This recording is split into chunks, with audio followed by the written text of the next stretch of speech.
Selamat siang, Bapak, Ibu, dan saudara-saudari yang terkasih. Kita berjumpa lagi di hari Jumat, tanggal 12 Juni 2020 di dalam ibadah kita bersama guru dan karyawan Sekolah Abdi Wacana.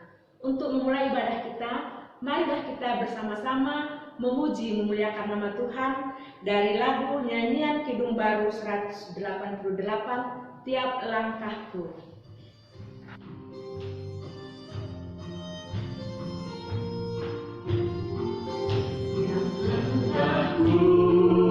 Diatur oleh Tuhan dan tangan kasih-Nya memimpinku di tengah badai dunia menakutkan.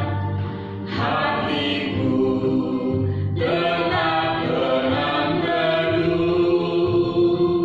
Tiap langkahku ku tahu Tuhan pimpin ke tempat tinggiku di handapnya.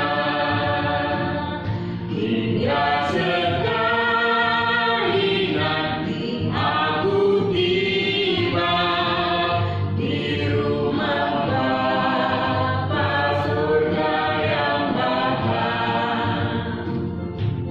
Waktu imanku mulai goyah dan bila jalanku hampir sesat, ku pandang Tuhanku penebus dosa. Ku teguh sebab Dia dekat. Tiap langkahku ku tahu Tuhan pimpin ke tempat tinggiku di handapnya. Hingga sekali nanti aku tiba di rumah Bapa surga yang bahkan. Di rumah Bapa surga yang bahkan. Di rumah Bapa surga yang bahkan. Kita berdoa. Di tengah badai dunia yang menakutkan, membuat iman kami seringkali menjadi goyah.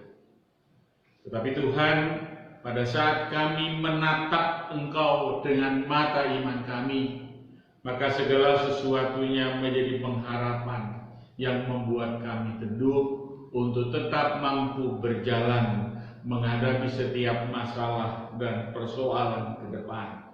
Karena Tuhan, pada kesempatan hari ini kami boleh bersekutu bersama-sama meneduhkan diri, melihat dan memandang Tuhan, kuasa Tuhan yang akan memberkati dan memampukan kami melalui firman Tuhan yang sebentar akan kami dengar dan kami resapi bersama-sama. Urapi kami semua supaya kami boleh memahami maksud-Mu dan menjadi pelaku firman-Mu. Urapi hamba-Mu ini untuk menjadi berkat bagi kami semua.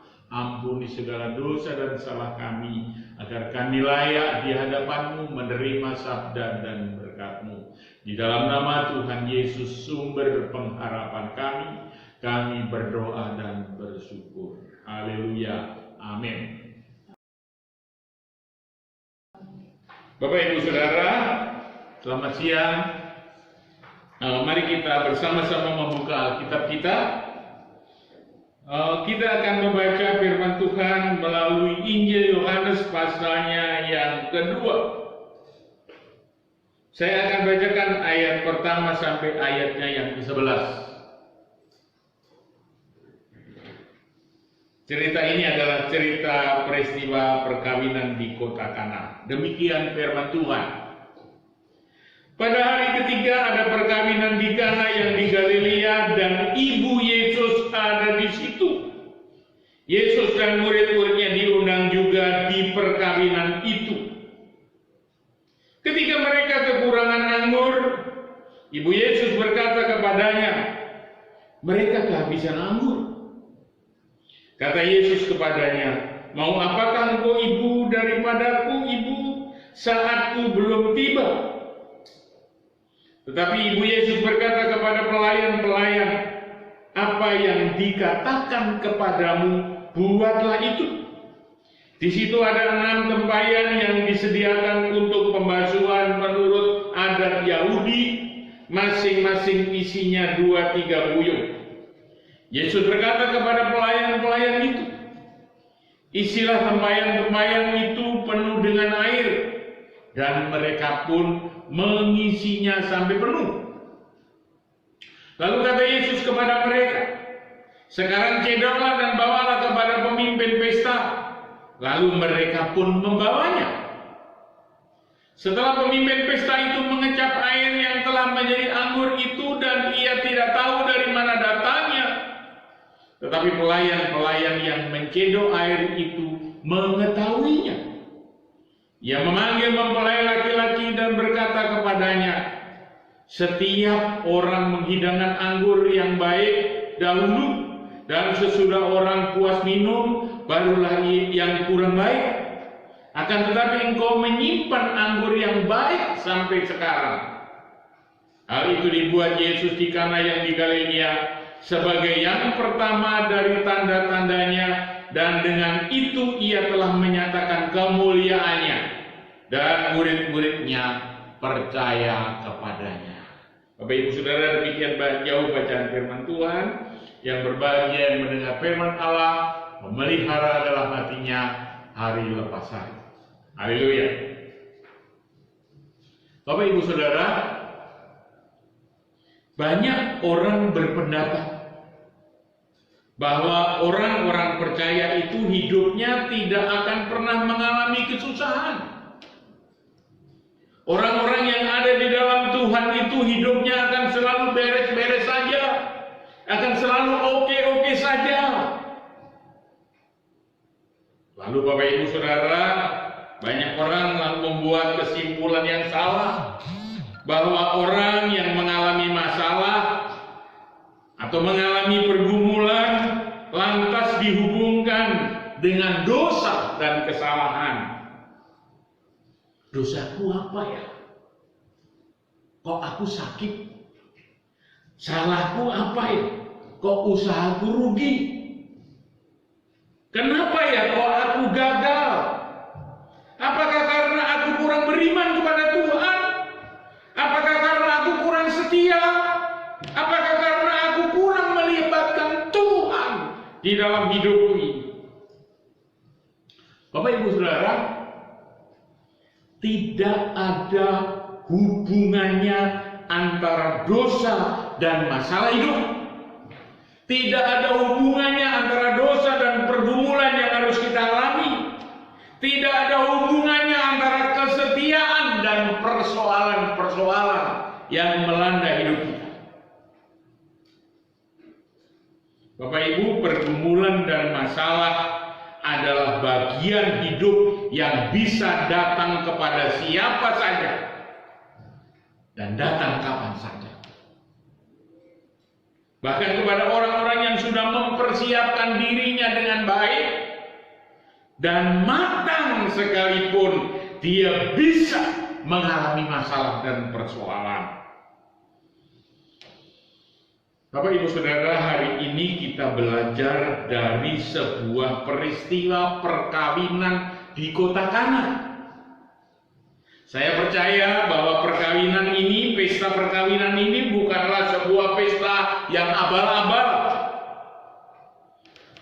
Bukan sebuah pesta yang dilakukan tanpa persiapan yang matang. Bapak Ibu, tidak diceritakan dengan jelas berapa hari pesta itu akan berlangsung. Tetapi dijelaskan bahwa pada saat terjadi insiden karena kehabisan anggur ini, Kejadian itu adalah pesta hari ketiga. Jadi nggak tahu berapa lama, tapi ini pesta hari ketiga sudah. Dan pada pesta hari ketiga itu ada Tuhan Yesus di situ, ada Ibu Yesus di situ, ada para murid di situ. Karena Ibu Yesus sama murid diundang menjadi tamu undangan. Dikatakan dalam ayat 1 dan ayat 2 tadi, pada hari ketiga ada perkawinan di Kana yang di Galilea. Ibu Yesus ada di situ. Yesus dan murid-muridnya diundang juga di perkawinan itu. Bapak Ibu Saudara, cerita ini ingin menjelaskan kepada kita semua bahwa hidup itu sekalipun sudah direncanakan, sudah disiapkan, sudah diprogram dengan matang, sudah mengundang Tuhan, sudah melibatkan Tuhan, tetapi yang namanya persoalan dan masalah itu toh tetap saja ada. Seperti cerita di atas tadi, tidak mungkin pesta besar yang berlangsung selama berhari-hari itu tidak dipersiapkan dengan baik dan matang. Pasti ada panitia yang dibentuk jauh-jauh hari, sudah rapat berkali-kali, sudah direncanakan, diprogram dengan baik, sudah dihitung dengan teliti. Tetapi sekali lagi, walaupun sudah dipersiapkan dengan baik dan matang, toh masalah itu tetap saja ada. Bahkan masalah yang dihadapi dalam pesta perkawinan di Kana ini sungguh-sungguh serius, karena taruhannya adalah harga diri. Bukan hanya si mempelai, tetapi juga harga diri bagi seluruh keluarga.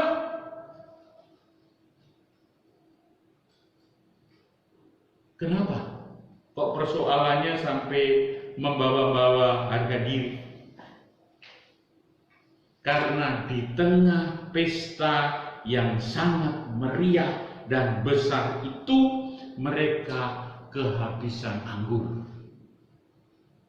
Bapak Ibu Saudara, bagi orang Israel, yang namanya anggur itu adalah lambang. Yang pertama, anggur itu lambang sukacita. Lalu yang kedua, anggur itu lambang kebahagiaan. Karena itu anggur menjadi menu utama pada setiap pesta pernikahan di Kana. Karena dia lambang kebahagiaan dan lambang sukacita. Ingat Bapak Ibu Saudara, Tuhan Yesus sendiri melambangkan dirinya sebagai pokok anggur. Bahkan anggur dilambangkan oleh Tuhan Yesus sebagai darah perjanjian. Jadi Bapak Ibu Saudara bisa membayangkan pesta pernikahan itu pasti akan kehilangan sukacita, akan kehilangan kebahagiaan jika pesta itu berjalan tanpa anggur. Tetapi Bapak Ibu, diceritakan di sini pesta tadi tetap meriah, pesta tadi tetap sukacita, pesta tadi tetap bahagia, dan tidak jadi kehilangan muka, tidak jadi kehilangan harga diri, tidak mendapat malu karena satu perkara. Apa itu? Ada tamu spesial yang bernama Yesus. Yesus ada di tengah-tengah pesta itu, memenuhi undangan dari tuan rumah. Yesus dan murid-muridnya diundang juga ke perkawinan itu. Demikian ditulis dalam ayat 2. Bapak Ibu Saudara, apakah Bapak Ibu percaya bahwa Yesus selalu ada di tengah-tengah hidup kita? Tetapi kalau Ia selalu bersama kita, selalu ada di tengah-tengah hidup kita, kenapa masalah itu tetap ada? Yesus ada di sekolahan kita. Yesus ada menyertai program kita, rencana kita. Tetapi kenapa masalah itu tetap saja ada? Bapak Ibu, pertanyaan itu seringkali muncul di dalam hati dan pikiran kita. Manakala kita mengalami masalah dan pergumulan. Lebih-lebih ketika masalah dan pergumulan itu menjadi berkepanjangan. Kapan selesai? Kapan beres? Bapak Ibu Saudara, dari peristiwa pernikahan di Kana ini ada pelajaran yang bisa kita petik. Ketika masalah itu diizinkan Tuhan untuk kita alami, masalah itu tidak bertujuan untuk menghancurkan kita atau untuk mempermalukan kita. Tetapi masalah itu datang supaya kita bisa mengalami kasih dan campur tangan Tuhan. Bapak Ibu, masalah itu bisa menjadi sahabat yang membawa kita kepada mujizat. Sebab tanpa masalah kita tidak akan pernah mengalami yang namanya mujizat. Masalah itu juga akan menjadi berkat ketika masalah itu menjauhkan diri kita dari berbuat dosa. Karena itu kuncinya satu, taat. Ketika kita taat, maka mujizat itu akan menjadi nyata di dalam hidup kita. Amin. Sekalipun ketaatan itu Bapak Ibu Saudara kadang-kadang harus kita jalani di luar akal kita.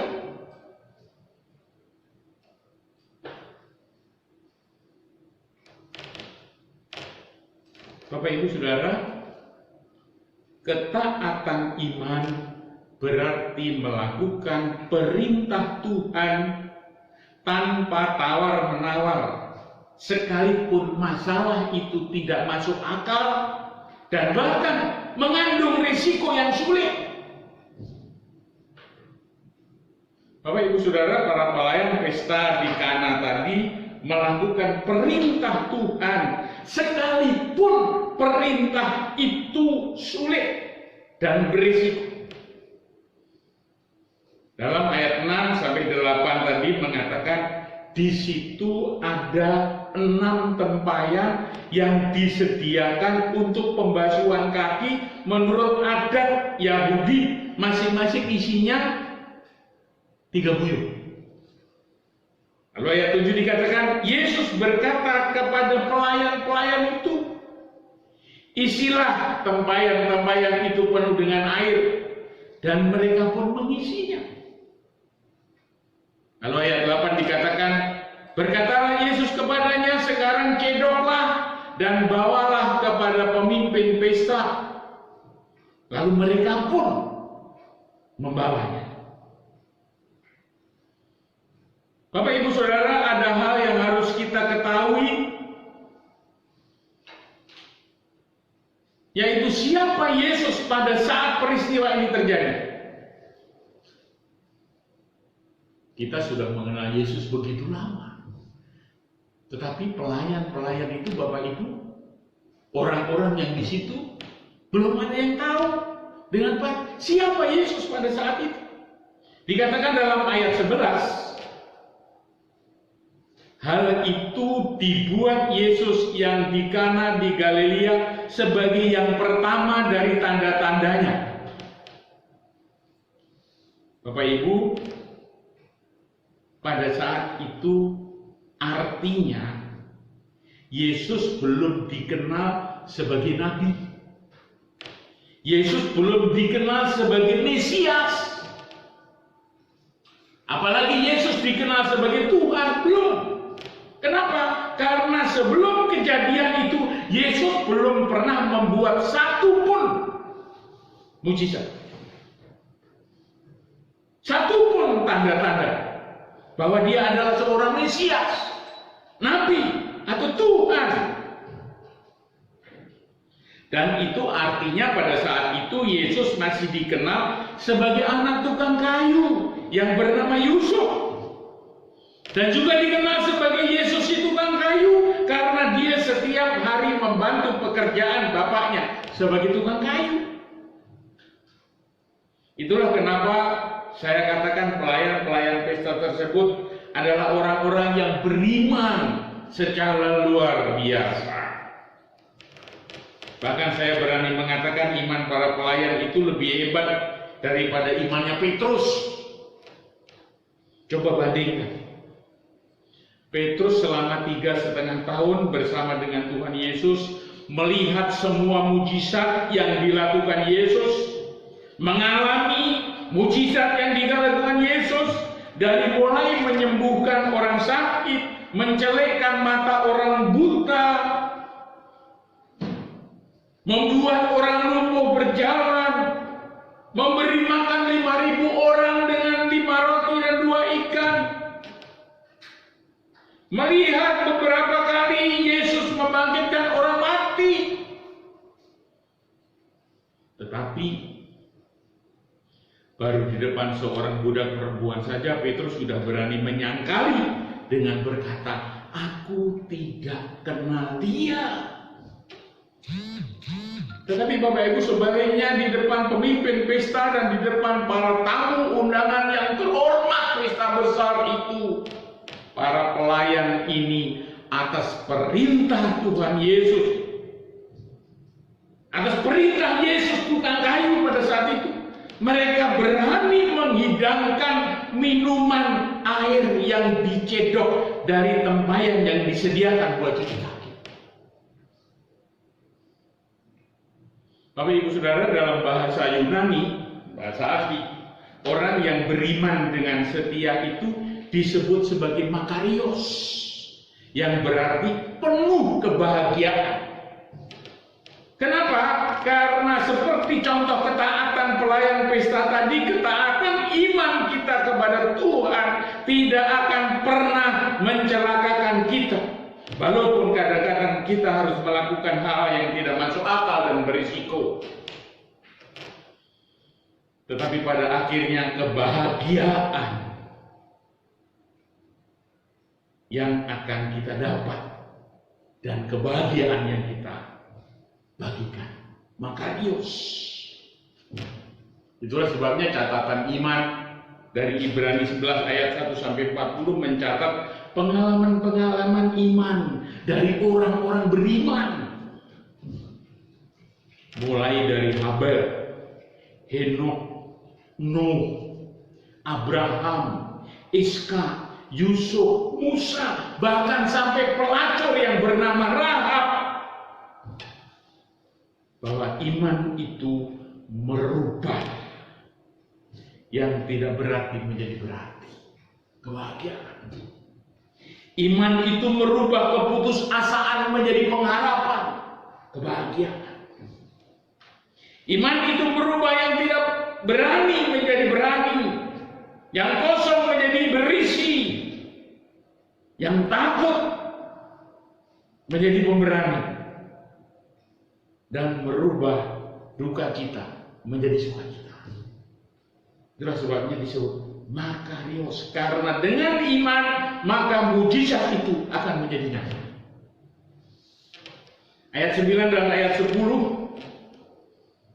tadi mengatakan, setelah pemimpin pesta itu mengecap air yang telah menjadi anggur itu dan ia tidak tahu dari mana datangnya, tetapi pelayan-pelayan yang mencedok air itu mengetahuinya. Ia memanggil mempelai laki-laki dan berkata kepadanya, setiap orang menghidangkan anggur yang baik dahulu.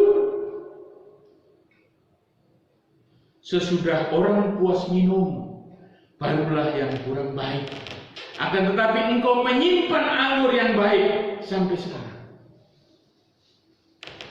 Bapak Ibu Saudara, Jika kita setia kepada Tuhan, maka bukan hanya hal yang baik yang kita dapatkan. Jika kita setia kepada Tuhan, maka bukan hanya hal yang baik yang kita dapatkan, tetapi kita akan mendapat yang terbaik. Amin.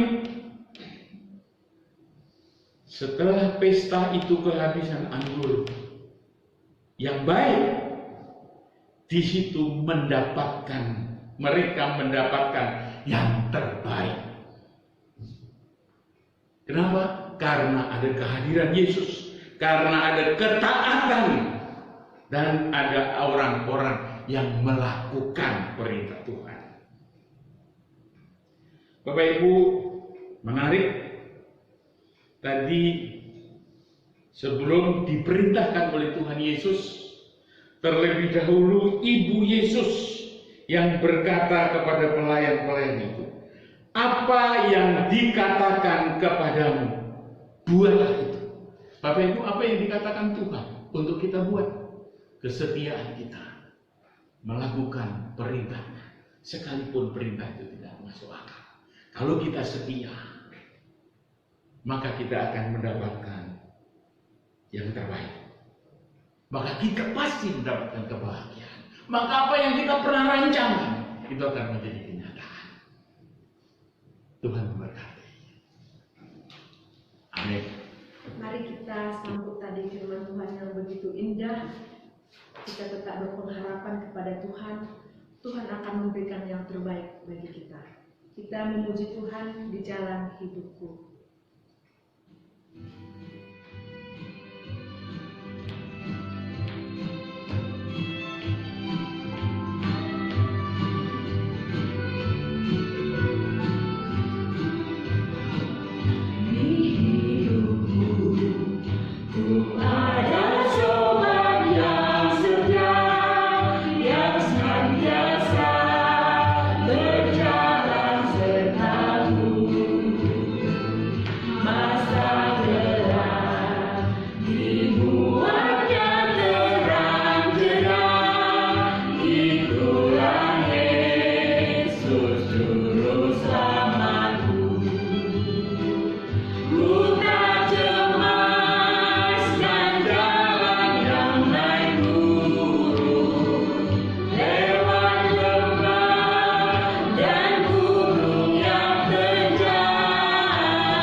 Mari kita naikkan doa sama. Bapak, sekali lagi ada satu kepastian dalam pengharapan kami di dalam Tuhan. Sekalipun kami harus melewati jalan-jalan terjal dan pelik, seperti mendaki gunung yang terjal, tetapi kami percaya Tuhan bahwa di depan kami ada yang Tuhan siapkan yang terbaik untuk kami. khususnya juga yang terbaik bagi sekolah kami untuk kami berikan bagi anak didik kami. Bapak, terima kasih untuk firman-Mu yang boleh memotivasi kami untuk terus melakukan perjalanan dengan setia mengikuti janji Tuhan di dalam pelayanan kami melalui sekolah Abdi Wacana ini. Kami berdoa Tuhan agar persoalan dan masalah ini segera dapat berlalu, sehingga kami boleh melakukan pelayanan lagi dengan normal dan kegiatan ini boleh berjalan lagi dengan normal. Tetapi apapun yang terjadi, kami percaya bahwa Tuhan akan memberi yang terbaik, sebab Allah turut bekerja dalam segala sesuatu untuk kebaikan. Bapak, terima kasih, kami berdoa Tuhan pada kesempatan hari ini untuk para guru-guru. Tuhan berkati agar mereka terus menggumuli tanggung jawabnya, terus melakukan inovasi, belajar untuk dibagikan menjadi hal yang terbaik bagi pertumbuhan ilmu para anak didik. Tuhan berikan kepada mereka kesehatan dan kekuatan dalam pemeliharaan Tuhan. Mereka bersama dengan seluruh keluarga mereka diberikan kesehatan, dijauhkan daripada segala sakit penyakit, khususnya dijauhkan dari virus COVID-19 ini. Terima kasih Tuhan. Dalam pemeliharaan Tuhan, kami persembahkan dan serahkan seluruh guru-guru dan para keluarga mereka. Kami juga berdoa untuk para karyawan, Tuhan berkati agar mereka juga diberikan terus damai sejahtera, kesehatan, kekuatan, kecukupan, iman yang kuat untuk terus berharap kepada Tuhan, menjalani kehidupan yang pelik sekarang ini.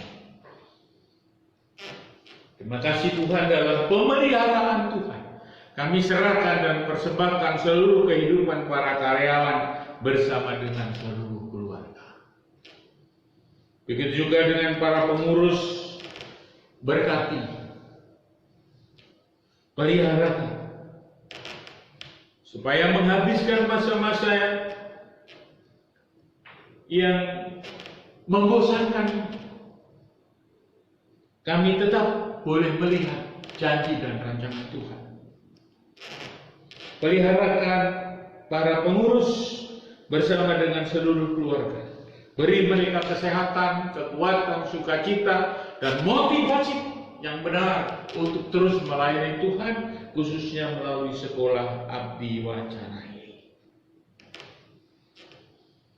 Bapak, terima kasih, kami juga berdoa untuk para donatur. Tuhan, Kau tahu bahwa karena masalah ini keuangan kami menjadi kurang baik, tetapi kami percaya Allah tidak tinggal diam, dan Kau akan terus menggerakkan setiap orang-orang yang komitmen untuk mengambil bagian, para donatur, untuk membantu kami mempersembahkan miliknya untuk jalannya program dari sekolahnya. Terima kasih Tuhan, berkati para donatur, usahanya, dan juga keluarganya, supaya mereka tetap eksis, terus diberkati Tuhan dalam kelimpahan dan kepenuhan, diberikan kesehatan dan perlindungan dari Tuhan sendiri. Terima kasih Tuhan.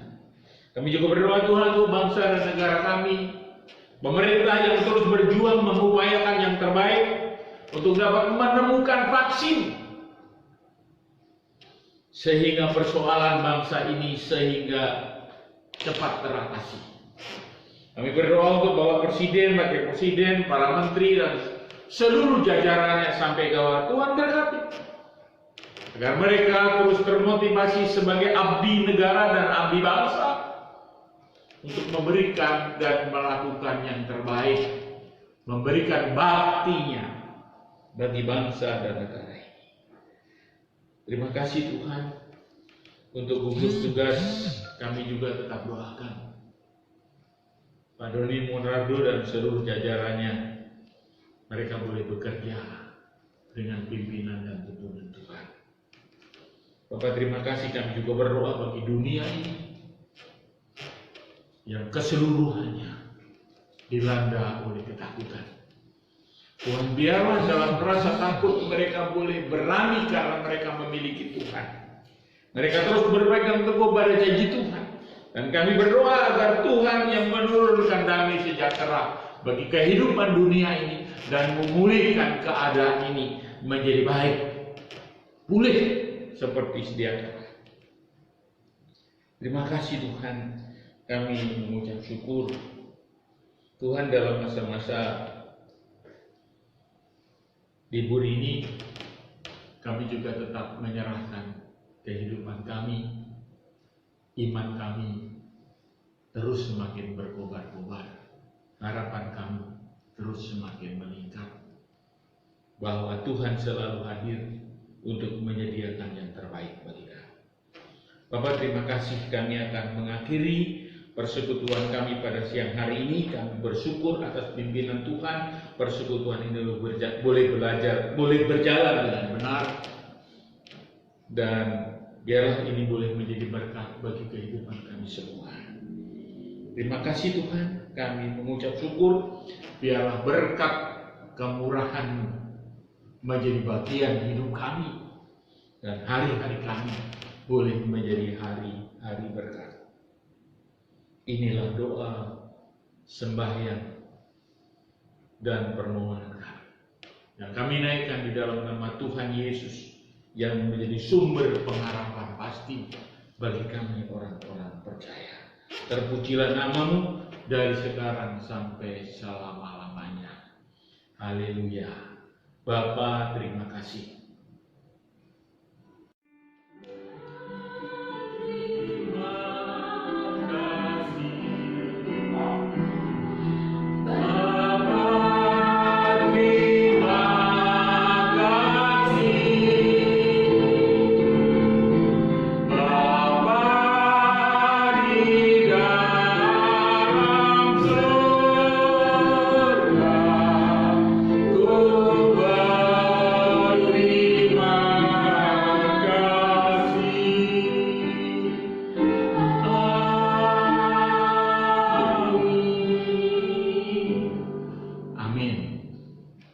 Demikian ibadah kita pada siang hari ini. Tuhan memberkati, sampai berjumpa Jumat depan. Shalom.